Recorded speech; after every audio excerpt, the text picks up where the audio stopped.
ಎಲ್ಲ ಪೇಷಂಟ್ಸಿಗೆ medical records ಅಂತ ಇದೆ. ನೀವು ಡಾಕ್ಟರ್ ಹತ್ರ ಹೋದಾಗ ಮೆಡಿಕಲ್ ರೆಕಾರ್ಡ್ಸ್ ಕೊಡ್ತಾರೆ, ಅದು ಪೇಪರಲ್ಲಿ ಇರುತ್ತೆ. ಅದು ಪ್ರತಿ ಸಲ ನೀವು ಡಾಕ್ಟರ್ ನೋಡಲಿಕ್ಕೆ ಹೋದಾಗ ಇಡೀ ಫೈಲ್ ಹಿಡ್ಕೊಂಡು ಹೋಗಬೇಕು. ಮತ್ತು ಡಾಕ್ಟ್ರ್ ಅದನ್ನು ತಗೊಂಡು ಅದನ್ನು ಓದ್ಕೊಂಡು ನಿಮ್ಮ ಹಿಸ್ಟ್ರಿ ಬಗ್ಗೆ ಎಲ್ಲ ನೋಡಿಕೊಳ್ತಾ ಇರ್ತಾರೆ. ಆ ಪೇಪರಲ್ಲಿ ನೋಡಿದಾಗ ಡಾಕ್ಟ್ರಿಗೆ ಭಾರಿ ಕಷ್ಟ ಆಗುತ್ತೆ, ಸಿಕ್ಕಾಪಟ್ಟೆ ಟೈಮ್ ತಗೊಳುತ್ತೆ. ಅದಕ್ಕಾಗಿ ನಮ್ಮ ಉದ್ದೇಶ ಅಂತ ಹೇಳಿದ್ರೆ ಅದನ್ನು ಡಿಜಿಟೈಸ್ ಮಾಡಬೇಕಂತ. ಡಿಜಿಟೈಸ್ ಮಾಡಿ ಅದಕ್ಕೆ AI ಟೂಲೆಲ್ಲ ಅಪ್ಲೈ ಮಾಡಿದರೆ ಏನಾಗುತ್ತೆ ಅಂತ ಹೇಳಿದ್ರೆ, ನೀವು ಮೊಬೈಲ್ ಫೋನಲ್ಲಿ ಒಂದು ಬಟನ್ ಒತ್ತಿದರೆ ನಿಮ್ಮ ಎಂಟೈರ್ ಹಿಸ್ಟ್ರಿ ಇದೆಯಲ್ಲ ಅದನ್ನು ಡಾಕ್ಟ್ರು ಕೇಳ್ಬೋದು. ನೀವು ಹಿಸ್ಟ್ರಿ ಹೇಳುವ ಅಗತ್ಯ ಇಲ್ಲ, ಆ ಸಾಫ್ಟ್ವೇರೇ ನಿಮ್ಮ ಹಿಸ್ಟ್ರಿಯನ್ನು ಹೇಳುತ್ತೆ.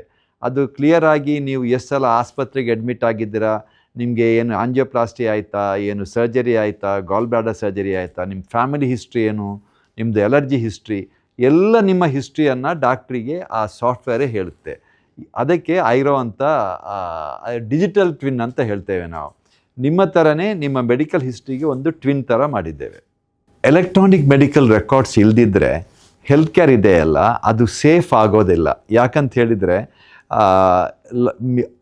ಟ್ರೀಟ್ಮೆಂಟ್ ಮಾಡುವಾಗ ಕೆಲವು ಎಲ್ಲ ಆ್ಯಕ್ಟಿವಿಟಿ ಇರುತ್ತೆ, ಕೆಲವೊಮ್ಮೆ ಮಿಸ್ಟೇಕ್ ಎಲ್ಲ ಆಗುತ್ತೆ. ಈಗ ಜಾಯಿಂಟ್ ಕಮಿಷನ್ US ಇದೆ, ಅವ್ರ ಪ್ರಕಾರ ಒಂದು 67% ಈವೆಂಟ್ಸ್ ಆಸ್ಪತ್ರೆಯಲ್ಲಿ ಆಗಿ ಪೇಷಂಟಿಗೆಲ್ಲ ತೊಂದರೆ ಆದರೆ ಅದೆಲ್ಲ ಕಮ್ಯುನಿಕೇಷನ್ ಫೇಲ್ಯೂರ್ ಅಂತ. ಕಮ್ಯುನಿಕೇಷನ್ ಫೇಲ್ಯೂರ್ ಆಗುತ್ತೆ, ಎಲ್ಲ ಪೇಪರಲ್ಲೆಲ್ಲ ರಿಪೋರ್ಟ್ಸ್ ಆಚೆ ಈಚೆ ಎಲ್ಲ ಹೋಗ್ತಾ ಇದ್ದಾರೆ. ಅದನ್ನು ಡಿಜಿಟಲ್ ವರ್ಷನ್ ಮಾಡಿದರೆ ಎಲ್ಲ ಡಾಕ್ಟ್ರಿಗೆ ನಿಮ್ಮ ರಿಪೋರ್ಟ್ಸ್ ಎಲ್ಲ ಅವರ ಮೊಬೈಲ್ ಫೋನಲ್ಲೇ ಸಿಗುತ್ತೆ. ಸೊ ನಮ್ಮ ಪ್ರಕಾರ ನಮ್ಮ ದೇಶದಲ್ಲಿ within the next few year, may be 2 years 5 yearsಲ್ಲಿ ಎಲ್ಲ ಪೇಷಂಟ್ಸ್ ಅವರ ಮೆಡಿಕಲ್ ರೆಕಾರ್ಡ್ಸನ್ನು ಅವರ ಫೋನಲ್ಲೇ ಇಟ್ಕೊಳ್ತಾರೆ. ಅದರಿಂದಾಗಿ ನೀವು ಯಾವ ಡಾಕ್ಟ್ರಿಗೆ ಹೋದಾಗ ಯಾವ ಊರಿಗೆ ಹೋದರೂ ನಿಮ್ಮ ಫೋನ್ ನಿಮ್ಮ ಹತ್ರ ಇರುತ್ತೆ. ಅದಕ್ಕಾಗಿ ಡಾಕ್ಟ್ರಿಗೆಲ್ಲ ಈಸಿ ಆಗುತ್ತೆ. ಸಿಂಪಲ್ ನಿಮಗೆ ಒಂದು ಸಣ್ಣ ಅಟ್ಯಾಕ್ ಥರ ಆಯಿತು ಒಂದು ಸಲ, ECG ಮಾಡಿದರು. ECG will always be known as abnormal ECG. ನೀವು ಬೇರೆ ಊರಿಗೆ ಹೋಗಿದ್ದೀರಾ, ಆ ದಿವಸ ಏನಾದರೂ ಎದೆನೋವು ಬಂದಾಗ ನೀವು ಈ ಓಲ್ಡ್ ECG ತೋರಿಸಿದರೆ ಡಾಕ್ಟ್ರಿಗೆ ಕ್ಲಿಯರ್ ಪಿಕ್ಚರ್ ಗೊತ್ತಾಗುತ್ತೆ. ಇಲ್ಲದಿದ್ದರೆ ಅವರು ಬೇರೆ ಎಲ್ಲ ಎಂಥದ್ದೆಲ್ಲ ಮಾಡಿಕೊಂಡು ಮತ್ತು ಕೆಲವು ಡೇಂಜರಸ್ ಡ್ರಗ್ ಕೂಡ ಕೊಟ್ಟು ಹಾರ್ಟ್ ಅಟ್ಯಾಕ್ ಅಂತ ಹೇಳಿ ನಿಮ್ಗೆ ತೊಂದರೆ ಆಗೋ ಅಗತ್ಯ ಚಾನ್ಸಸ್ ಇದೆ. ಇದೆಲ್ಲ ನಿಮ್ಮದು ಮೆಡಿಕಲ್ ರೆಕಾರ್ಡ್ಸ್ ನಿಮ್ಮ ಹತ್ತಿರನೇ ಇದ್ದರೆ ಇಂಥದ್ದೇನು ಆಗೋದಿಲ್ಲ. ಇದು ಈ ಪೇಪರನ್ನು ಆಸ್ಪತ್ರೆಯಿಂದ ತೆಗೆದರೆ ಮತ್ತು ಡಾಕ್ಟರ್ಸ್, ನರ್ಸಸ್, ಟೆಕ್ನಿಷಿಯನ್ಸ್ ಎಲ್ಲರೂ ಈ ಡಿಜಿಟಲ್ ಟೂಲ್ ಯೂಸ್ ಮಾಡಿದರೆ, ಅಂದರೆ ಪೇಪರ್ ಇಲ್ಲ, everything is done in a smart ಪ್ಲ್ಯಾಟ್ಫಾರ್ಮಲ್ಲಿ ಮಾಡಿದರೆ, ಫಸ್ಟ್ ಏನಾಗುತ್ತೆ ಅಂತ ಹೇಳಿದರೆ ಮಿಸ್ಟೇಕ್ ಆಗೋದಿಲ್ಲ ನಿಮ್ಮ ಕ್ಯಾರಲ್ಲಿ. ಅದು ಡಾಕ್ಟರ್ಸನ್ನು ಮಿಸ್ಟೇಕ್ ಮಾಡಲಿಕ್ಕೆ ಬಿಡೋದಿಲ್ಲ. That is the first advantage.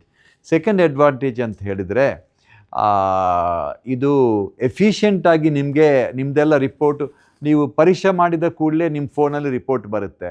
So OPD ಒಂದು 4-5 ಗಂಟೆ ಇರಬೇಕಿದ್ರೆ ಇದು ಡಿಜಿಟೈಸ್ ಮಾಡಿದರೆ 2 ಗಂಟೆಯಲ್ಲೇ ನೀವು ಫಿನಿಷ್ ಮಾಡಿ ಮನೆಗೆ ಹೋಗ್ಬೋದು.